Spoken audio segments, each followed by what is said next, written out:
Welcome to Thinking Through Stories, the podcast where we explore how literature helps us understand who we are.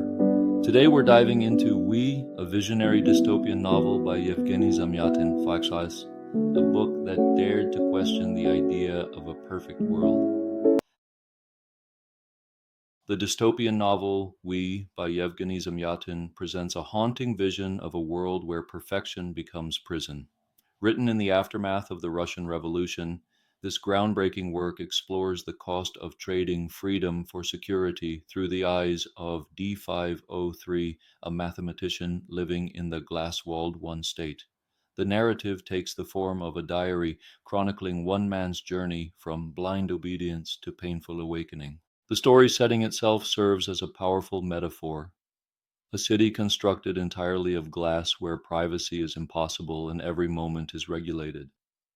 Citizens live according to precise schedules, their lives measured and monitored down to the second. This transparent society initially appears as a triumph of order over chaos, reason over emotion. D503, our narrator, begins as a true believer in this system, viewing it as the pinnacle of human achievement, a masterpiece of logic and reason. The arrival of I-330, a woman who dares to break rules and embrace forbidden pleasures like alcohol and laughter, shatters D503's carefully constructed worldview. Through his diary entries, we witness his transformation as he discovers emotions and experiences that don't fit into his mathematical understanding of life. His growing relationship with I-330 forces him to confront the tension between individual desire and collective control, between safety and the unknown. Zamyatin weaves multiple philosophical threads throughout the narrative. The novel engages with Marxist ideas about collectivism, challenging the notion that perfect social harmony requires the elimination of individual identity. It also reflects Nietzsche's criticism of herd mentality and Freud's theories about the conflict between human instincts and societal repression. As D503 notes in his diary, there is no final revolution. Revolutions are infinite. The book's historical context is crucial. Written in 1920 to 1921, it served as a prescient warning about the rise of totalitarian regimes. Zamyatin himself had witnessed the Russian Revolution transform from a movement of liberation into a system of control. His famous quote that true literature is dangerous because it tells the truth reflects the novel's role as both art and prophecy, particularly in its warning against systems that demand control over people's hearts and minds. What makes We particularly relevant today is its exploration of how technology and rationality can become tools of oppression. The glass city of the one state mirrors our modern world of surveillance cameras, social media, and data collection.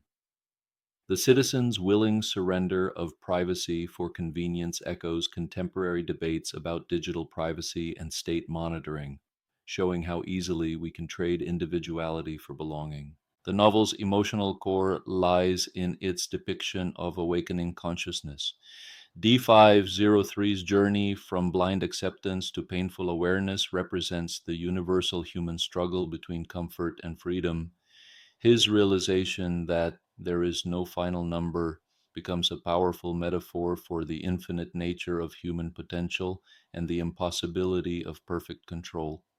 Through his transformation, the story demonstrates that being human means embracing imperfection, emotion, and even confusion. The story builds to a devastating climax when the one state announces a great operation to surgically remove imagination from its citizens. This literal attempt to excise humanity's capacity for dreams and rebellion represents the ultimate goal of totalitarian systems, the creation of perfectly obedient subjects who can no longer even conceive of freedom. It's a powerful reminder that logic without empathy is dangerous, and that true freedom begins when we dare to imagine differently. We stands as a masterpiece of dystopian literature, not just for its political insights, but for its deep understanding of human nature. It suggests that what makes us human, our emotions, our uncertainties, our capacity for love and imagination, are precisely what any system of perfect order must destroy. The novel demonstrates that freedom isn't comfortable, but it's essential to human existence. The novel's influence extends far beyond its time, inspiring later works like Orwell's 1984 and Huxley's Brave New World. Its warnings about the seductive nature of controlled societies and the vital importance of maintaining individual identity remain startlingly relevant. In our age of increasing surveillance and algorithmic control, Zamyatin's Glass City looks less like science fiction and more like a mirror of our own world, inviting readers to look through the glass walls of their own society and question the price of perceived perfection. Thanks for listening to our podcast. Don't forget to subscribe.